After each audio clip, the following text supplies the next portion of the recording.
So, hi, Illinois Podcast. I'm Shane. I'm Glory. And we're here with. I'm Flo. And I'm Chris from PLAIINS. And with some questions to say about the upcoming album, Happy Faces. So, congrats on that, by the way. How do you guys feel about the response, the announcement so far? Yeah, it's been awesome. It's nice to see that people are excited and interested about our record, and it's a nice feeling. We really worked very hard on it, and we're very proud of it. So it's really heartwarming, I think is the right word. When people also like it and appreciate what we've made. Absolutely. Well, we got to rip the album this morning, and it is so good. It absolutely fucks. Thank you. No, thank you so much. Mm-hmm. You're welcome. So, is there any you. meaning behind the album title or cover art? Yeah, they're very much connected. Flo, do you want to explain it? I think we discussed a lot of ideas, right? Once we had I think it came from the title. We had the title Happy Faces first because we had the song, which is obviously called Happy Faces 2, which was one of the first ones we wrote for the album, right? Do I remember that correctly? I think so. I kind of feel like you're having like an internal monologue with yourself. Yeah. but yeah, it was one of the first ones, and it was also, sorry, go on, mate. Yeah, when we finished Happy Faces, we were pretty sure this is the album opener because it just felt like it. It was like setting a tone, it was setting a scene that we really liked. And then at some point we just said we needed an album title and we said let's call it Happy Faces because it combines all the topics in the record. And then we thought a lot about what can we do with faces, what can we do with maybe weird makeup or whatever. We just discussed a lot of ideas, and in the end, these paperbacks were like the most funny and also the most weird solution to that. So Flo we just yeah. Flo is really underselling himself. It was Thank you, Flo's Chris. Thank you. it was Flo's idea to call the album Happy Faces. Mhm. Originally I had the idea to call the album Do One because it's the first album, and I thought, wow, we're like Led Zeppelin. We're doing our albums in numbers. Yeah, basically Led Zeppelin. Right? Yeah. This is a genius move, but Never done before. never done before. Yeah, and I think that was kind of the feeling from the rest of the guys, really. And yeah, Flo's right. He suggested it should be called Happy Faces because even the title kind of evokes a certain feeling already, and I think there is that larger than life kind of bombastic feeling in the album, and Happy Faces kind of says it. And yeah, and then we were really exploring what to do with the artworks. I mean, where do you go, right? Like, I mean, you can go anywhere. That's kind of the problem. And we were all doing a lot of research, and Flo found these. I guess they're kind of like surrealist photographs, basically, and it really, really kind of like struck something in us. And they were wearing these kind of more tribal masks, actually, and we didn't want to do that. And of course, it'd been done already, and yeah, and I think that bit I can't remember where the paper bag idea came from, but it was more to just like it was a way, yeah.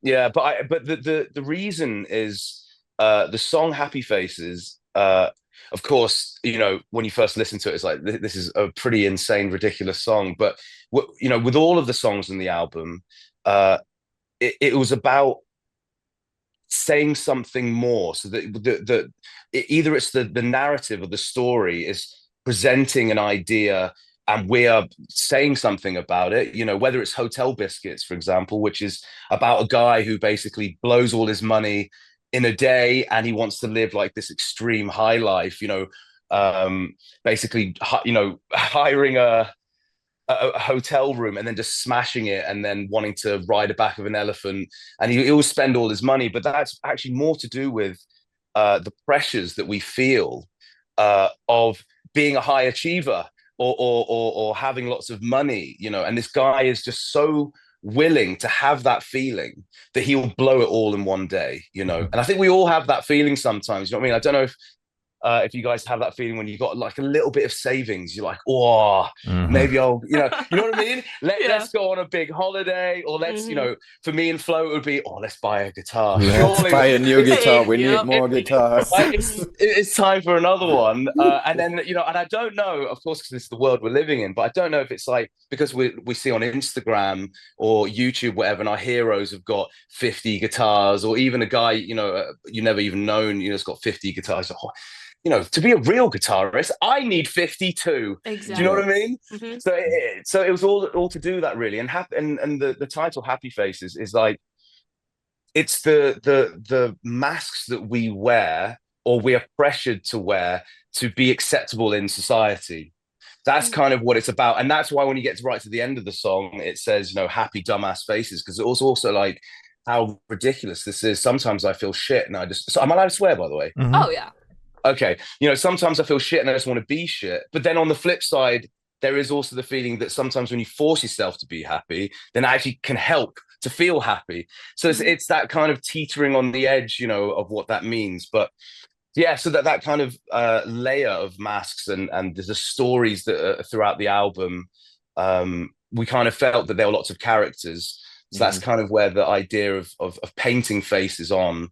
And then having like the cinema is kind of like, you know, in a way, kind of like watching the cinema the narrative. Yeah, the cinema came also. Yeah, that's a great red line we found afterwards, probably, because the cinema idea originally, I had the idea to take an old photo from the 60s where people are watching a horror movie or something and everyone looks really shocked. But then we had the problem, of course, with the copyrights and blah blah blah. But the cinema idea stuck with us. And so it was a cinema in the end. And yeah. It all tied together. Yeah, that's dope as hell. Love it. Dope. Hell yeah. So can you tell us a little bit about the writing process for the album? Flo, do you want to do it, or do you want me to do it? I have a tendency to ramble on, you know, so I'm trying to be. Yeah, but he's good in rambling, so it's a podcast, brother. We got about 5 hours until we got to be somewhere. If you manage to blow the next 5 hours, go for it. Oh God, challenge accepted. No. Don't get him started, guys. Yeah. The writing process, well, it first started, so we had released 3 EPs, so like 20 songs since the inception of PLAIINS. And I think by the 3rd EP we decided to kind of stretch ourselves a little bit, stretch our muscles, and see what more we could do in terms of being slightly more melodic or stuff like that. And once we got to the end of it, I mean, it was great and we really enjoyed it. But when we came into doing an album, we sat around together and basically discussed, you know, what do we do best? You know, what do we do the most unique? Where do we shine the most? And we all like basically picked our 3 top PLAIINS songs basically, and we all actually had the same. It was Woo-Ha, it was Snakes, and oh mate, what was the other one? Probably something like Your Friends Will Bore Me, or something in the vein of like the mix of indie and punk, and also like songs that are kind of funny, that are fun to listen to, that you can party to, and that still have a depth to it. But we always wanted to have something fun in there, even with the more serious songs. I think that was one of the main goals, right? Yeah, 100%. Yeah, and we went from there, and like Flo said, we put together like our kind of headlines really of what we want the record to be. And I remember like Flo and I had been jamming a few ideas. Like we knew what we were going for, and we knew what kind of like side to lean on a little bit, and we were kind of searching a little bit to see can we do this. And I kind of feel like when you start something like this and you haven't got that song yet, you're kind of like, fuck, can we do this still? Can we still write songs? Can we still write songs? Yeah, and I remember Flo and I had worked on this song, and we're going to bring this back at some point, 100%. There was this like, I kind of did like an Elvis and Presley impression.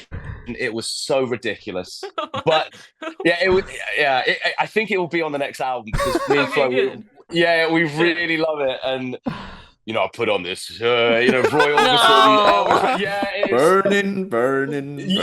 Yeah, it is really stupid and fantastic. And yeah, and from that song, basically, I can't remember. It was something like, did I then kind of take that song and then rework it or something? And that kind of was like the birth of Happy Faces or something, wasn't it? It was like, I don't remember. I just remember for Happy Faces that you brought the riff and you just had the words Happy Faces. You were like, this sounds cool.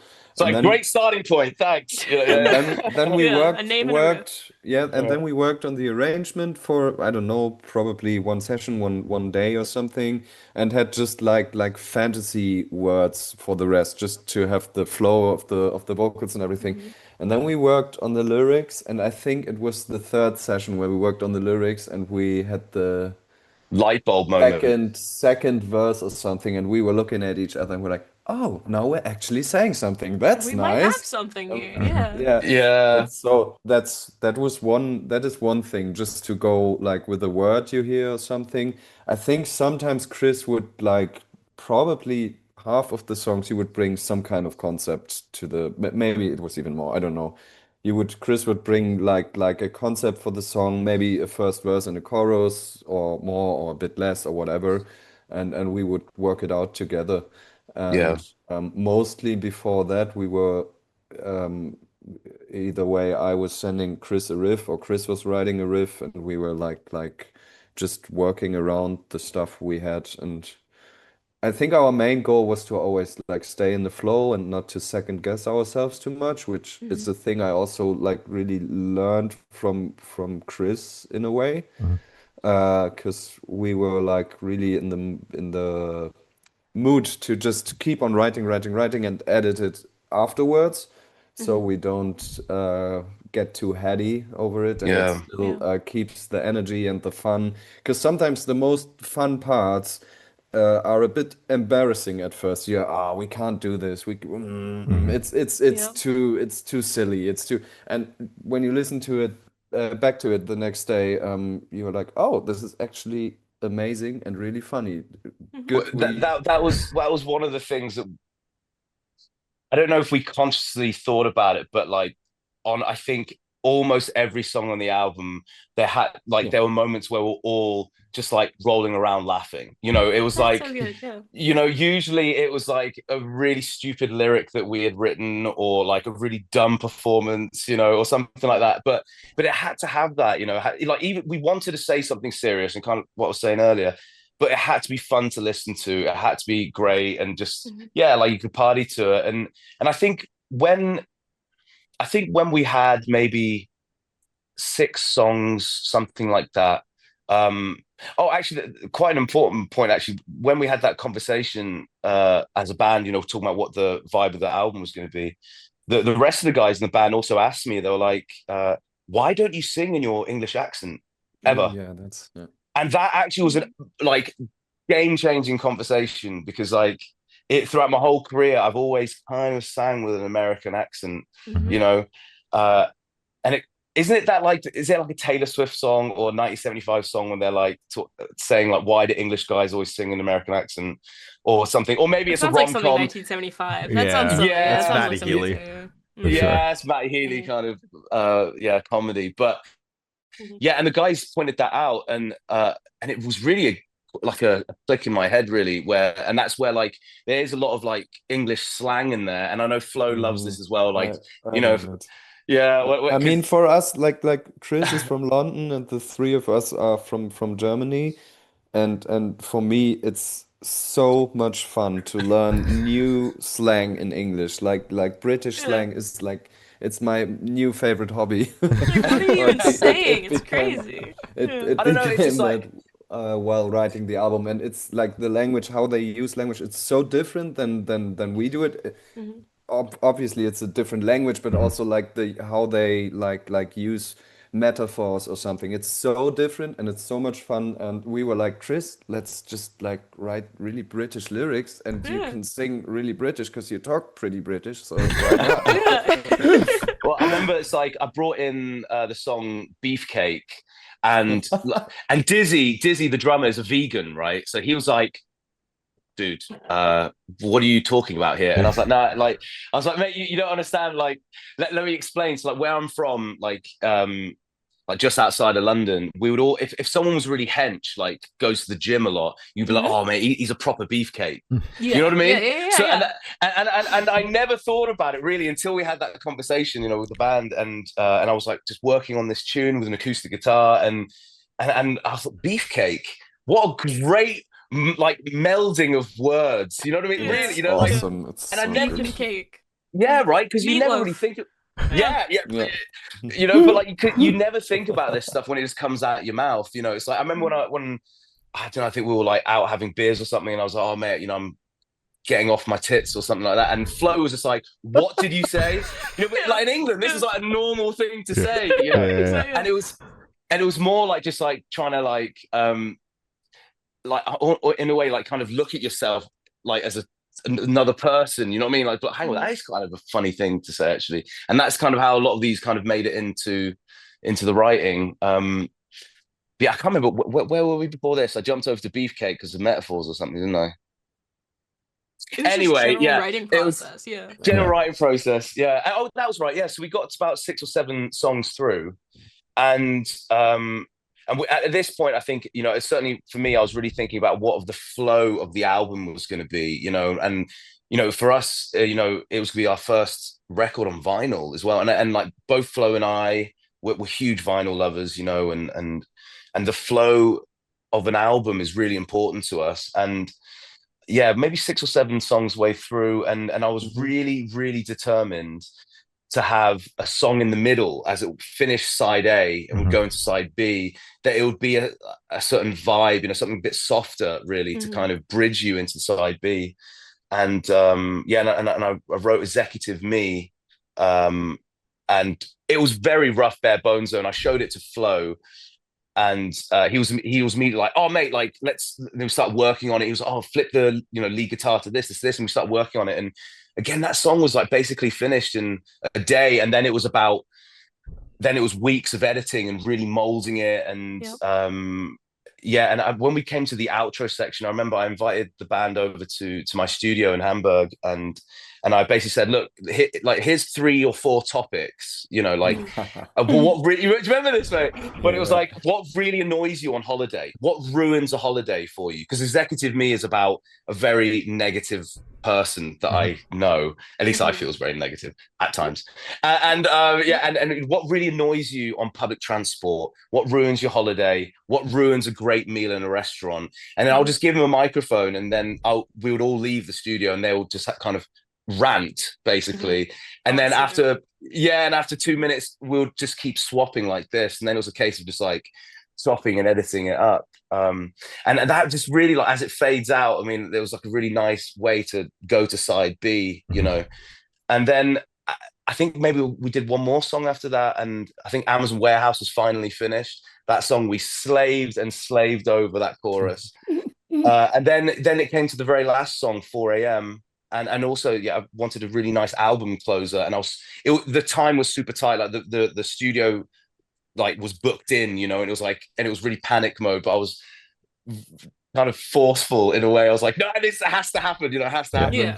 And it was a beautiful moment because like I wrote this tune on a piano, and I'm not a piano player at all.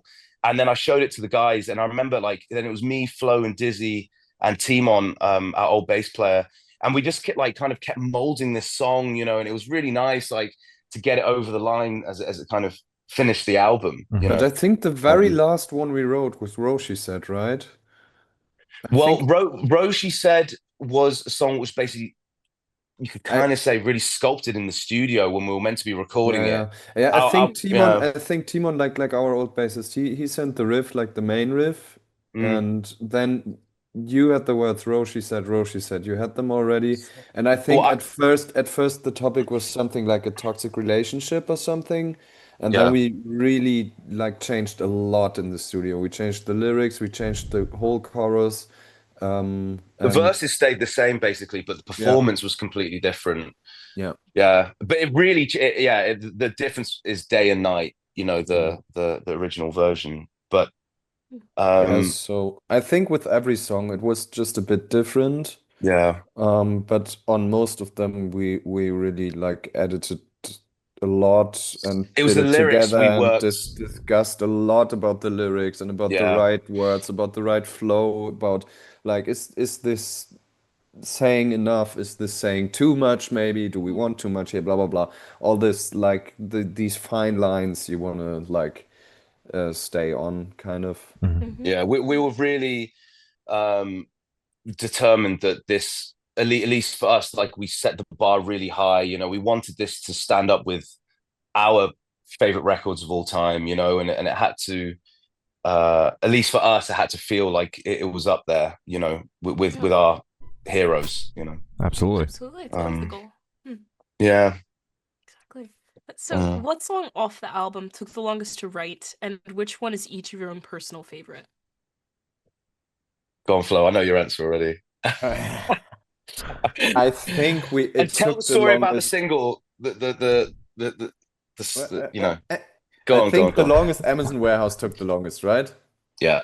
The chorus we wrote like 5 choruses for it or something. I think it was in the end it was mostly lyrics and chords because we liked the melody, but we were really discussing, do we really want to write a song about a guy who is not allowed to shit at work? But I mean, of course there are layers to it, but that's the funny way to describe the song, I think. And my favorite song is, I think it's Roshi Said. I really love the power of it. I think it's such a cool rock song, which goes for a big chorus without being like the standard hokey pop chorus. I'm a big fan of that. Also important topic and everything. Yeah. I think Flo as well really fought for that song to be a single, because we actually, this is what I wanted you to jump in on, because we actually had all our singles kind of planned, you know. And Flo, every time I would see him, like, dude, I'm telling you, man, Roshi Said it's got to be a single. It's got to be a single. Yeah. And for me, I remember that moment when I listened to the album with my fiance, like in my studio, and we had like an album kind of listening party, you know, having a few beers and that, and it was like the song that made me cry. It was the only one really. I mean, because the album's like a fun, you know, album really, but that song really choked me up. And then I remember Leia was just like, play it again. We played it like 6 times in a row. We couldn't even get like through the rest of the album, you know. We just kept playing it over and over. That was the moment. Yeah, that was the moment when I knew. I was like, Flo is so right. Like, what? I remember you coming into the rehearsal room being like, dude, Roshi Said it's a single. I'm telling you for 5 months. I've been saying. You're late. What a great idea you just had. And you know, it was really like when we put that song out. You know, the reaction to that was really special. You know, it's like I don't know how much we can say, but we got, you know, some like hero producers of ours reached out to us, you know, from that song. Yeah, you know, the thing is, you never know with singles, but like I think for the next album, I think I was probably say, Flo, you choose the album, you choose the singles. Thank you. Thank you. You choose we got that on record, right? Right. That was recorded. It's going out. I'll send the timestamp to you, Flo. I'll make it the clip. Thank you. It's official. I think my favorite song on the album is also Roshi Said, I think.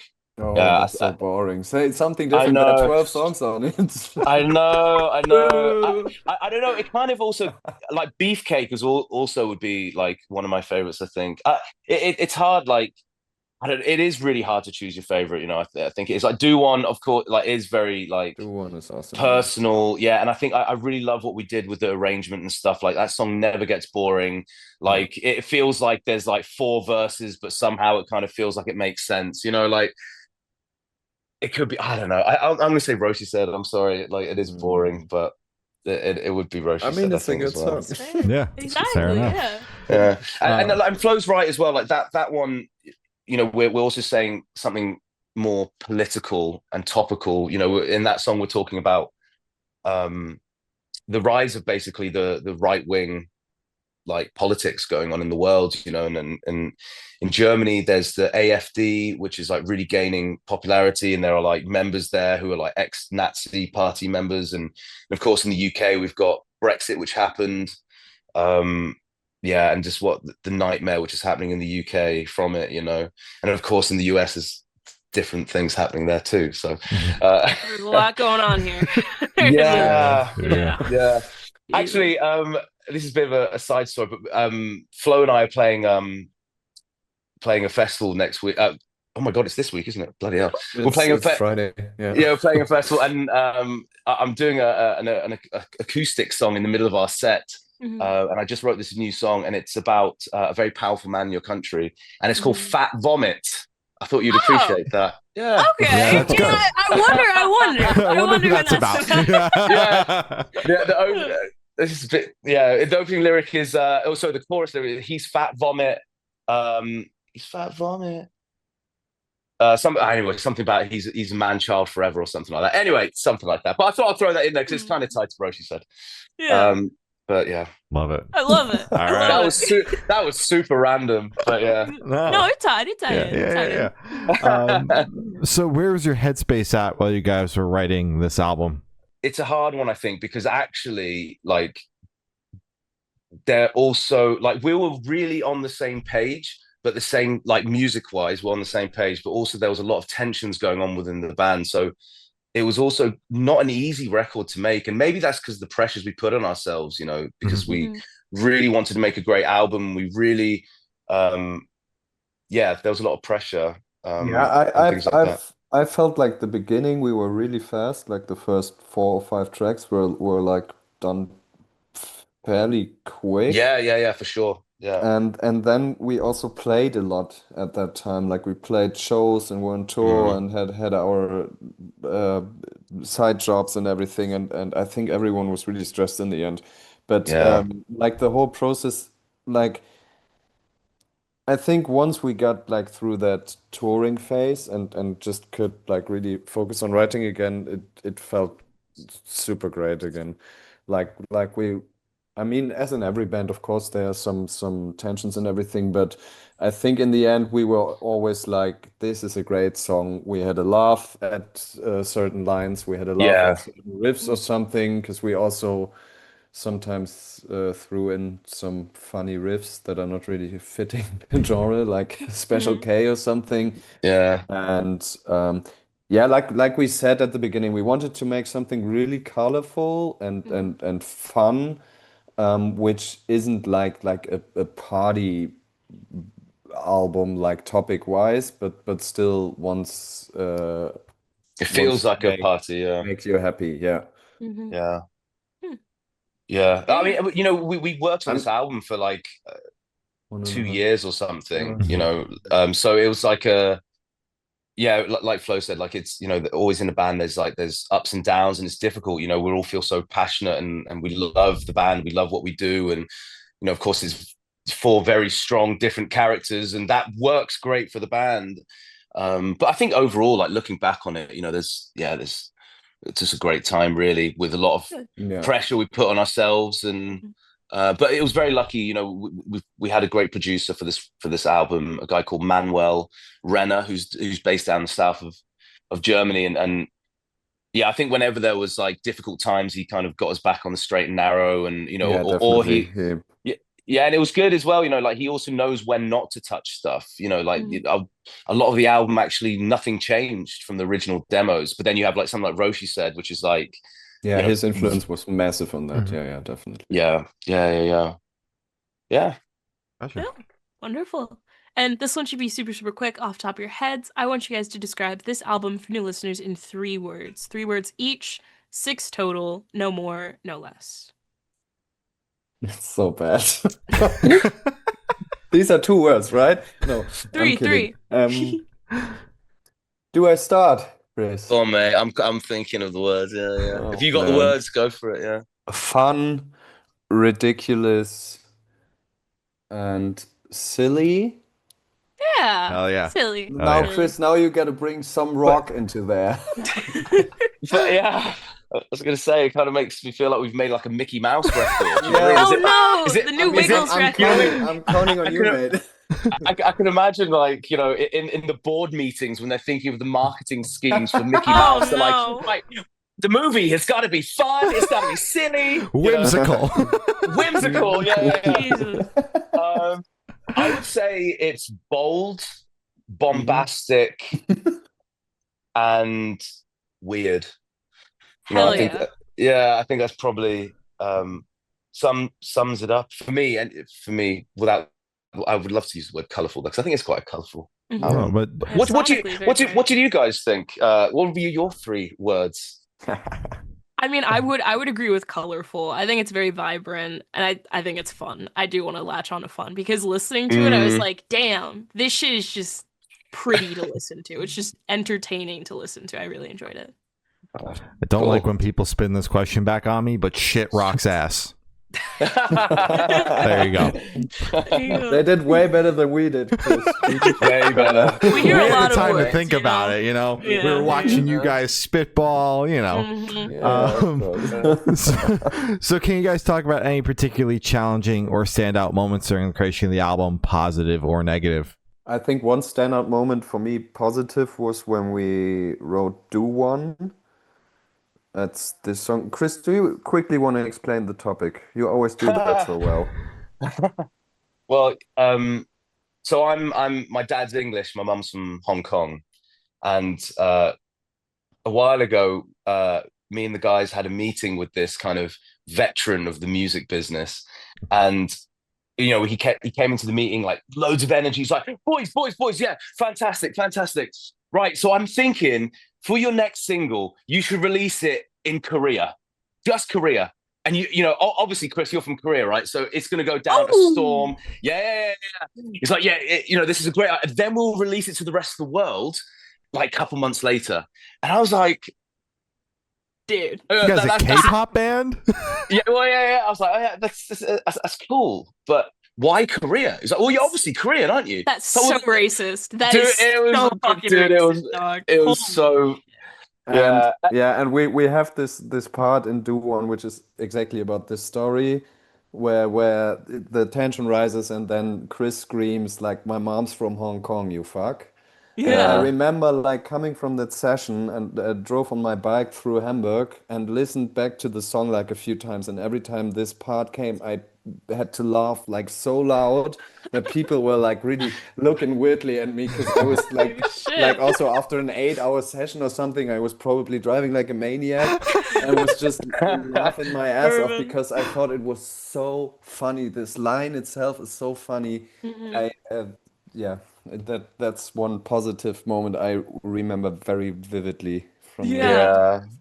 I remember as well when we were working on the song, like we were demoing it, and I remember like when I Yeah. first said it, man, everyone was just like Yeah. laughing their heads off because Yeah. actually it wasn't fuck, it was the C bomb, and then we had a How huge discussion for about 3 hours. I'm not joking about whether it should be the C bomb Uh-huh. or not. And me and Flo really fought hard for the C bomb, but we Yeah. lost. We lost Damn that it. discussion. Come on, man. Right? It's such a fun word. Right? I Yeah. know. And I was trying to explain to him, like in England, Yeah. it's not a biggie, No. In Australia, they call their best mates that. You know what I mean? As like, Exactly. Yeah. right? Instead of using In bro Germany, or mate or Mhm. in Germany, if you translate it, it's kind of a like it's really bad. you don't Oh, you don't okay. really say it if you are like a normal person or if you are not like driven by hate. So it's maybe Oh. out of a German perspective, it's maybe a bit different, but Okay. that's always also the interesting thing with language. Just like Mhm. with the two languages, it's just interesting. That's We fair. also Yeah. we even have a moment on the record where it's like the two languages. We have Yeah, Special I K. think when Timon and me put together the lyrics you scribbled for Special K, yeah. We Yeah. have this line, feel so gross but look so clean. I wear the trunks to be that guy.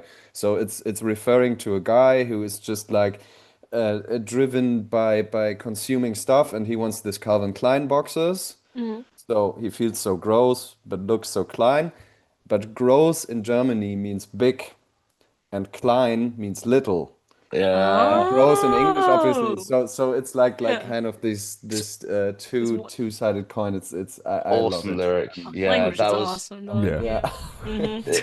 it, It's the little things, you know? it's the little things. That Exactly. was a super awesome moment though. Yeah. Yeah, I think for me it was definitely the writing, like just throughout there was so many great moments of just like working on songs together and Mhm. like it was just a laugh, it was really a laugh. Like of course we worked hard and we really were focused, but there were just so many moments throughout, whether it's the do one or even um like even in the studio, like tracking vocals and stuff, doing the guitars was awesome. It Yeah, was all it, yeah.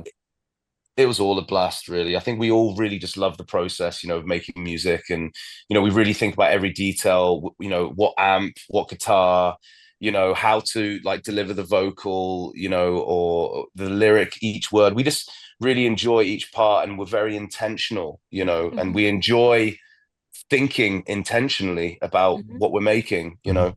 Exactly. But I remember like Special K was also like a really funny moment. Like, do you guys know the Japanese band Maximum the Hormone? No, not Oh, familiar. you should check them out. They are like it's all in Japanese, but like they go from like deathcore to Mhm. J-pop in like a moment. Oh, Okay. yeah, that's It's fun. That's it's fun. really, really fun. And that was like a really big inspiration. I mean, at the beginning, when Flo and I worked on Special K, it was actually like Biffy Clyro was kind of like the Biffy Clyro and also the Plainsy weirdness stuff. But that was kind of inspiration. And as we got further in the development of the song, yeah, and I mentioned Maximum the Hormone and it having that huge juxtaposition, when you have this like just massive riff, then going into like this jangly indie pop chorus, Mhm. This is the highlight actually. When it gets to the end of the song, we were in the studio and we were thinking about okay, like they're like, Chris, can you kind of do some kind of karaoke vocal ad libs? And I was like, mate, you've heard how I sing. It's barely singing. You know what I mean? And so I remember Timon had to go in the vocal booth and basically like sing like Billy Joel, and I would have to like kind of copy the lines. And that Mhm. was quite funny, like me trying to imitate those lines. And then after a while, I kind of made up my own, but it took me a while to get in that headspace. It was, I don't sing like Billy Joel. It's not in me, but Yeah. that was a funny moment though. Fair. Yeah. Yeah. Hell yeah, Uh, wonderful. And for this last question, we want you guys to picture you're on tour. You're at a gas station for a rest stop. You're going in. What is your snack of choice? Is it in English? Is it Capri? Capri, the eyes, oh, like the yellow Capri Capri eyes? Sun. Oh, the No, Capri no, Sun. no, no, Oh, not not yeah. not the drink. The Oh, ice, the yellow water ice. It's just like this, the cheapest like a one, but slushy? it's Ice lolly, like an ice lolly. He means like like like an a ice Oh, lolly. okay, Yeah. okay, okay, okay. yeah. Oh, But yeah, but it maybe. comes in a Like a cardboard clear Yeah, tube? tube. yeah. Oh, Yeah, oh. It's mate. really refreshing when I you're I've think been in Germany too just long, mate. hungover. I forgot what it is in English. I I don't know. I don't know. The, Yeah, the I'm sorry. Is it like a I bomb pop? it's like a orange juice, popsicle? basically. Yeah, Oh, popsicle. That's it. There you go. there you Yeah, go. There we that's go. Yeah. okay. Yeah, All yeah. right. You went too niche, Shane, but that's like a Yeah, yeah. specific. Yeah, Well, yeah. you said Yeah, cardboard I'm sleeve, but that's where my brain goes. That's fair. That's fair. That's just what I'm going for always, Yeah. especially in hot days. Refreshing. Yeah, no, Yeah, it's yeah, incredibly very hot. refreshing. Yeah. Yeah. I would be really boring, and I would just get a coffee. I think Yeah. if I could, Yeah. it would be. I mean, they never have good coffee. It would just be a black coffee. I think Yeah. because Totally. it is very, very tiring being on the road. And you need some caffeine. There you go, Absolutely. just a boost. Yeah.